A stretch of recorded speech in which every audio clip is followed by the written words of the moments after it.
Hello, hello! Welcome back to Brenda's Books.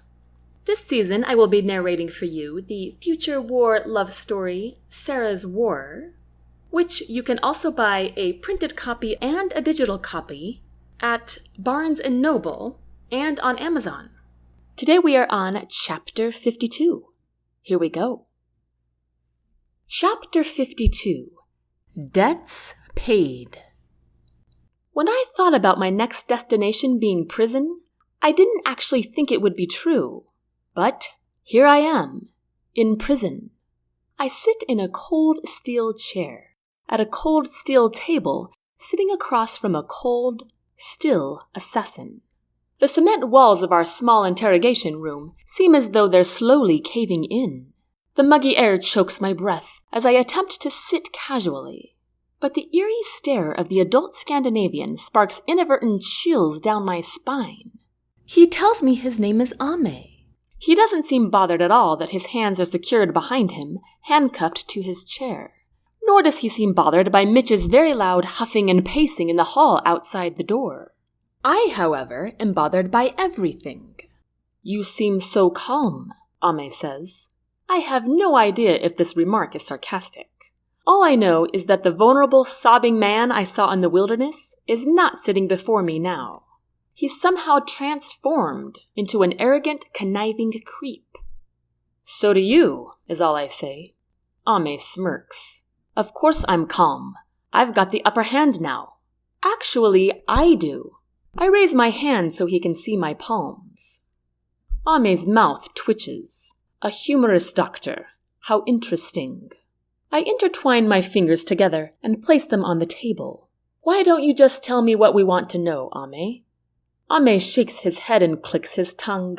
"That is not what I agreed to. I only agreed to talk to you."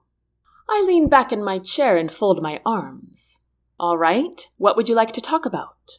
Ame's arrogant mask slips a bit, and a small smile forms on his lips. "You are bad at interrogating." My lips curl up at that. "Yep." Ame smiles down at the table. "What would you like to know?" he asks before looking back up at me.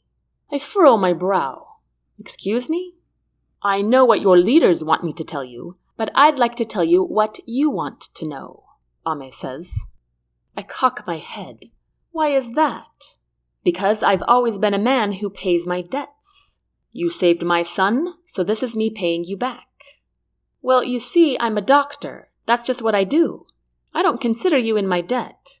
Ame gives me a wry smile. Americans love to say such things. I shrug and stare back at him. "What would you like to know, Dr. Sara?" I try to stop the shiver when he says my name, but it spirals down nonetheless. "I want to know what it will take to have the Daggard Rose stop coming after Colonel Haskins. And me." "Nobody's after you, Dr. Sara. We finished the task with the Jag." He lifts his shoulders with a slow, casual gesture. "That isn't to say they won't kill you if they can." I remember Jack saying those same words to me, but coming from Ame's mouth, they seem to come out with invisible feathery hands.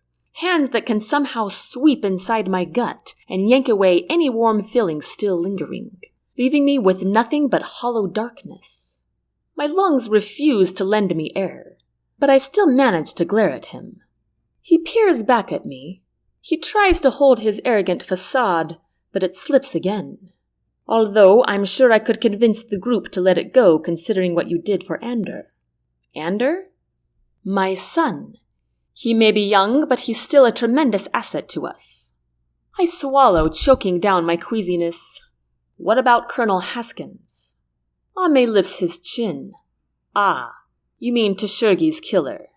"Yes, the man who saved millions of lives by killing a ruthless dictator." Ame's mouth hardens. "Your general was right. You are bold. Well, it doesn't matter in this case.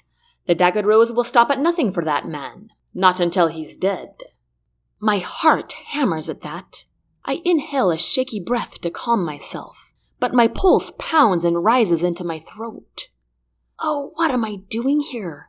This is not a person I should be trying to reason with. I see the man is important to you, not just the army. He rolls his eyes, then mutters under his breath something about Tashurgi's killer. He glances back up at me. But I can tell you something you can do if this is truly what you want to know. Then my debt will be paid. He cocks his head in a way that says, "You can't be serious." It is, but what can I do? Keep your precious bow away from the submarine base tonight. The Daggard Rose planned to kill him there. Those two statements dump a load of questions in my mind. What? The Colonel won't be there. Besides, how do any of you expect to escape? Ame shakes his head and clicks his tongue.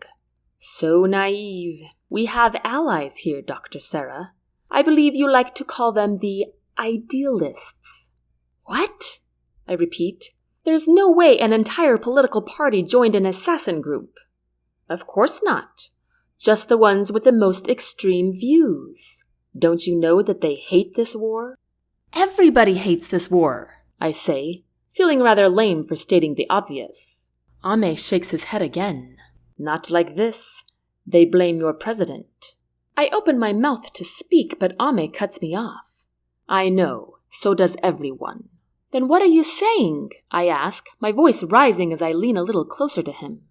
Ame leans closer too. I'm saying that the extremists joined our group. But your precious colonel doesn't know that. They're pretending to work with the Navy. Why do you think their branch is in shambles? We lent them our subs after stripping them of any signs of ownership. He leans forward some more. And the Navy would be ruined by now if it weren't for your honorable general and colonel for stepping in. He spits out the words in disgust. His red face contorts with bitterness. He leans back in his chair, his eyes brim with rage.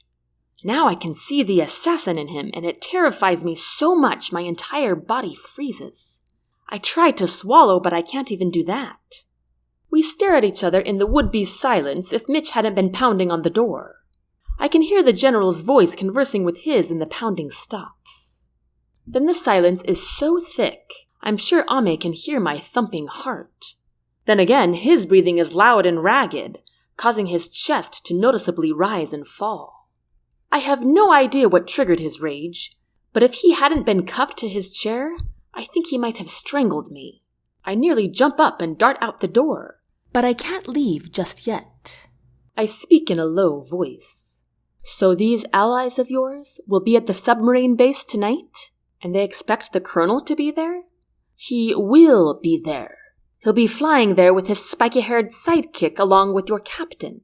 Then he sighs dramatically. It is a pity your bow doesn't have the same ears the captain does, Ame says in a condescending tone. Then he'd also be able to detect where everyone is from. And what you mean by that is, you're sorry he's bringing the captain along. Ame's eyes stretch with mock shock. I rub my hands down my legs. How do you know all of this? Ame cocks his head. Surely you can't expect me to share all my secrets, Dr. Sara. But mark my words, he'll be dead tonight unless you keep him away. He says this with absolutely no hint of remorse. And this is what triggers me. I fold my arms. Why should I believe you? Ame shrugs. You don't have to believe me. My debt is paid by giving you the information you wanted. I inhale deeply. I have one more question then. Ame nods once. Last one. Why did you join the Daggard Rose? Ame's smile returns, but it's smothered with arrogance again. I've already told you, Dr. Sara. I always pay my debts. Every kind. I shiver again. Why did you drag your son into it? I ask. Ame grits his teeth. Your questions are up, he spits. I nod and stand. As I move to the door, I see Ame's face fall. Out of the question! General Granger yells at me as he paces in front of his desk in his large office. It feels so foreign to be back at Big Rock again, but strangely enough, Granger yelling at me doesn't. I shift in place as I patiently endure his rant. Granger strides over to a framed certificate on the wall and points at it, then turns to face me. Do you know what this award is? I shake my head. What was that? he says in a loud voice. I let out a small sigh. No, sir. It's when I received my Joint Service Commendation Medal years ago. He stares at me as if this holds the answers of the universe. Congratulations, sir, I mutter, not knowing what else to say. Colonel Haskins has 2 of them, he shouts. I stare at him confused. He also has the Knowlton Medal. He throws one arm up in the air. And the National Intelligence Distinguished Public Service Medal. And the National Intelligence Supreme Service Medal. Granger throws one arm up, then the other. With each award he shouts. I suppress a grin. I can't wait to tell Jack how the general was shouting his credentials to me at the top of his lungs. He's a master at espionage, Andrews. He paces again with brisk, marked steps. If what this Rose man told you was true, that the Navy really does have turncoats, then of course he doesn't want Haskins there. He'll catch them! He'll see right through them! His voice grows louder with each word. And they might kill him, I murmur, forcing myself not to shout like the general. Granger throws his arms out to the side now. Ah, the man can sneak around, albeit he's a large one. I bite my lip. Now is certainly the wrong time to giggle, but I'm tempted to all the same. The temptation rips away when Granger says, It's a ploy, Andrews. They want him to stay away. He points a finger as he walks toward me. But we need him there. He's crucial for the mission to succeed. He turns his back on me and strides to his desk. And what about his life? Isn't that crucial? Granger whirls to face me. Don't you dare tell me I don't care for his life! Now I will not tolerate your insubordination any further. Get out! He points one long arm in the direction of the door. I open my mouth to speak, but Granger cuts me off. I said get out! I clench my jaw, square my shoulders, and give the general a tight salute. With 5 long strides, I'm out of the office door, where Mitch is waiting for me. My flaming cheeks get hotter as I realize he must have heard everything. Mitch picks up my pile of belongings and leads me out the corridor and into another. In case you didn't notice, he says, slowing to walk beside me. General Granger gets a little angry when he's stressed, and I think your information pushed him over the edge. I blow out a gush of air. I think you're right. Why don't you get something to eat, and I'll carry your things up to your private quarters. Would you like to keep anything with you? All I need, I tell him, is my gun. And that concludes Chapter 52. I hope you enjoyed it. I hope you come back next Thursday for Chapter 53. I hope you all have a wonderful week and a wonderful Labor Day. If you want to find out more about Brenda's books, you can visit brendasbooks.net. Until next time, take care.